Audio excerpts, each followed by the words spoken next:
Lorsqu'on parle du Ghana, nombreux sont ceux qui penseront uniquement au Ghana contemporain, situé entre la Côte d'Ivoire, le Burkina Faso et le Togo, ayant pour capitale Accra, pour langue officielle l'anglais et dont l'équipe de football est surnommée les Black Stars. Pourtant, le Ghana ne s'est pas toujours nommé de cette façon. Jusqu'à son indépendance, le pays se nommait la Gold Coast. C'est le panafricain Kwame Nkrumah qui décida, en 1957, alors qu'il était le premier ministre, de renommer son pays Ghana, afin de rompre avec le passé colonial et de faire référence au passé glorieux de l'Afrique noire. Mais à quoi renvoyait exactement le mot Ghana ? Il s'agissait en réalité du premier grand empire connu de l'Afrique de l'Ouest. Il ne partageait aucun territoire commun avec le Ghana actuel, mais se trouvait plutôt à cheval entre le Sénégal, la Mauritanie et le Mali. À travers cette vidéo, vous dépasserez les stéréotypes occidentaux classiques affirmant que l'Afrique n'a pas de passé antérieur à la colonisation. Vous découvrirez ainsi une partie de l'histoire de l'Afrique de l'Ouest par l'intermédiaire de l'Empire du Ghana.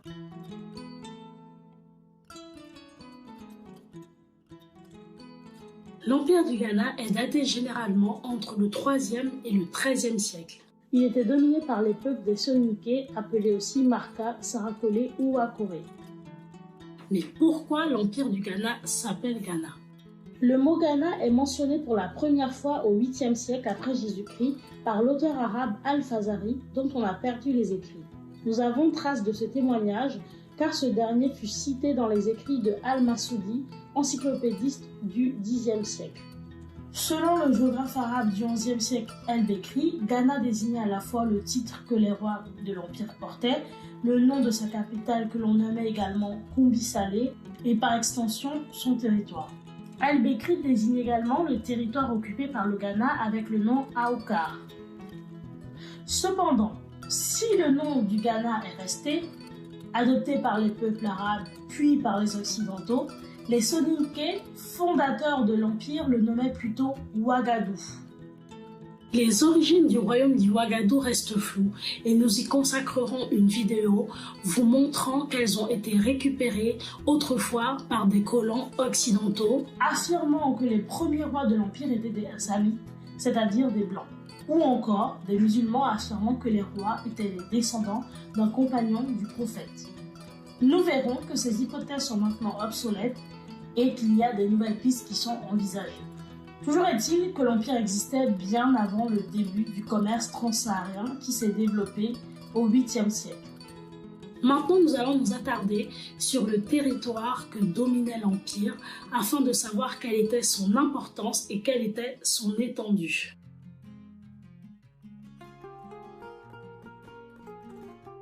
Le territoire de l'Empire a connu des évolutions au cours des siècles, mais voici ce à quoi il ressemblait à son apogée entre la fin du Xe et le début du XIe siècle.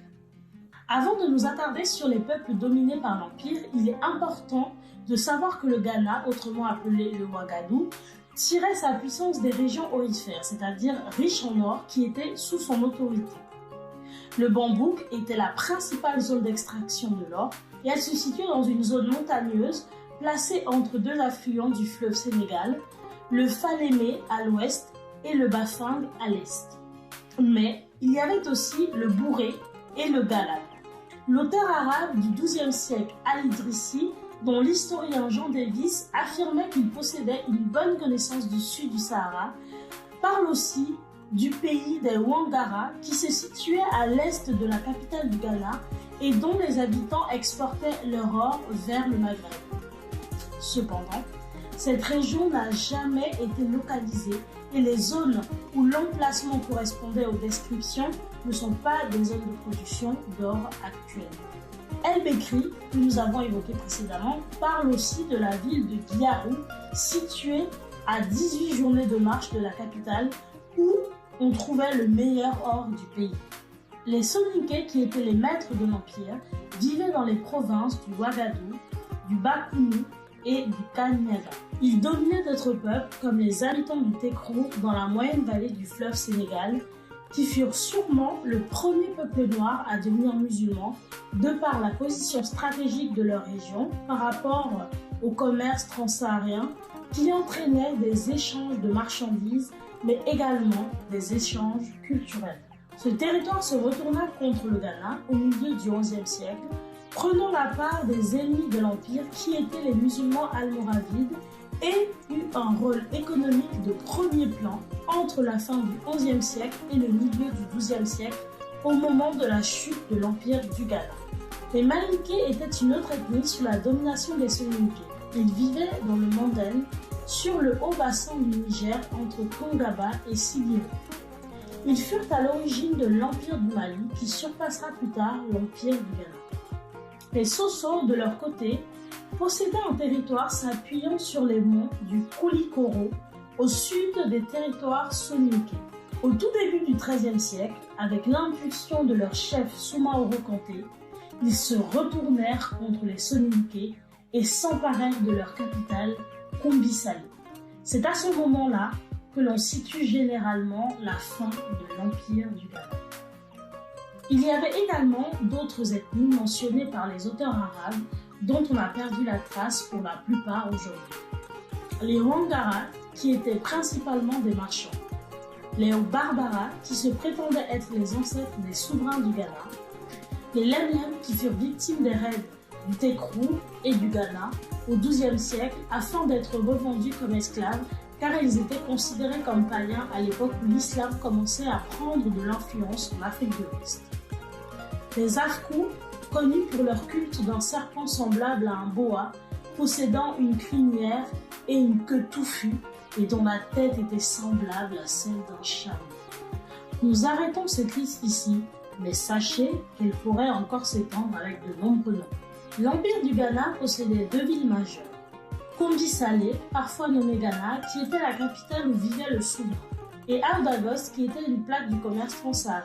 À l'intérieur de cette ville vivait principalement une tribu berbère nommée Sonanja, qui était également soumise au souverain du Ghana, mais dont le rapport avec ce dernier semble avoir été souvent conflictuel. Kombi-Salé et Ardagos devaient leur puissance alors qui se manifestait de façon visible dans leur sein. Penchons-nous donc sur cet or qui fit la renommée de l'Empire du Ghana dans le monde musulman.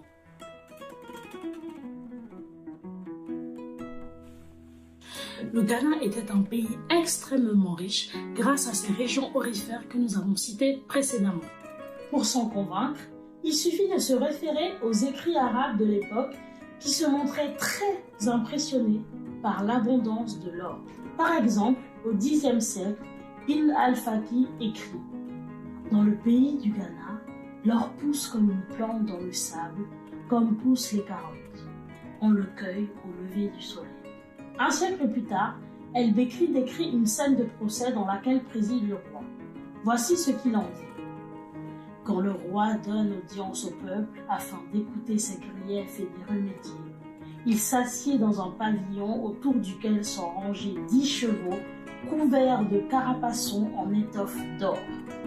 Derrière lui se tiennent 10 pages portant des boucliers et des épées montées en or.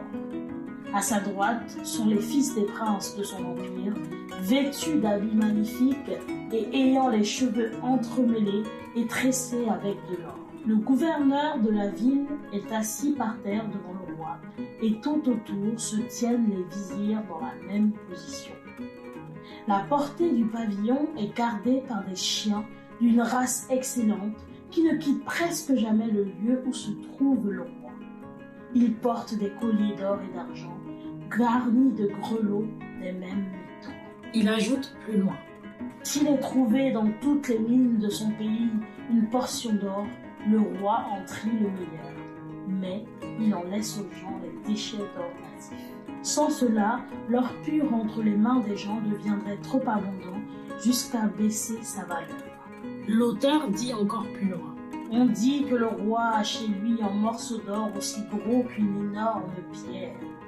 Cette anecdote est également rapportée par Ibn Khaldoun au XIVe siècle qui précise qu'il fut vendu par Mensa Diatta, sultan qui régna sur le royaume du Ghana depuis l'an 761 du calendrier musulman jusqu'en 775, ce qui correspond à peu près dans le calendrier chrétien à une période entre 1360 les 1373 ou 1374.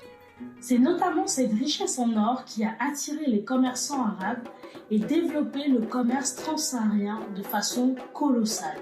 Au point que Ibn Aoukal, négociant géographe du Xe siècle, affirmait que l'axe Sijil-Massa-Ghana était la route la plus fréquentée de son temps. L'or était réellement le moteur des échanges entre le monde musulman de l'Afrique du Nord et de l'Afrique de l'Ouest. En effet, depuis l'apparition de l'islam, les dirigeants arabes ont cherché à développer leur monnaie et n'étant pas producteurs en or, ils se sont tournés vers les territoires qui en étaient pourvus. Le commerce transsaharien avec l'Afrique de l'Ouest débuta ainsi lors de la seconde partie du 8e siècle et prit une grande importance à partir du 10e siècle, grâce notamment à l'utilisation des dromadaires ainsi qu'à l'ouverture d'itinéraires facilités par les connaissances que les Berbères possédaient du Sahara. Un des itinéraires les plus fréquentés partait de Sijil-Massa pour aboutir à Aouda-Ghost. En plus de l'or, le Ghana pouvait fournir entre autres des animaux, du miel, de l'ambre ou encore des esclaves. En échange, les marchands arabes apportaient notamment des barres de sel, du cuivre, du blé, des tissus ainsi que des fruits. Elle décrit dans Description de l'Afrique septentrionale, achevée en 1068, rapporte que le roi prélève un droit d'un dinar d'or sur chaque âne chargé de sel qui entre dans son pays et 2 dinars sur chaque charge de la même substance que l'on exporte. La charge de cuivre lui paye 5000 cols et chaque charge de marchandises 10 000 cols. Pour illustrer l'enrichissement des populations locales, on peut citer Ibn Aoukal qui, visitant Aouda-Ghost en 951, puis y voir un chèque de 42 000 dinars émis sur un commerçant de cette cité par un confrère de Sijil-Massa. Voilà, ma vidéo se termine ici. N'hésite pas à me donner ton avis car ça m'intéresse et aussi de partager cette vidéo au plus grand nombre afin que tout le monde soit au même niveau d'information car l'histoire de l'Afrique est très souvent méconnue. Et aussi n'oublie pas d'activer la cloche de notification pour ne louper aucune de mes vidéos. Sur ce, à bientôt!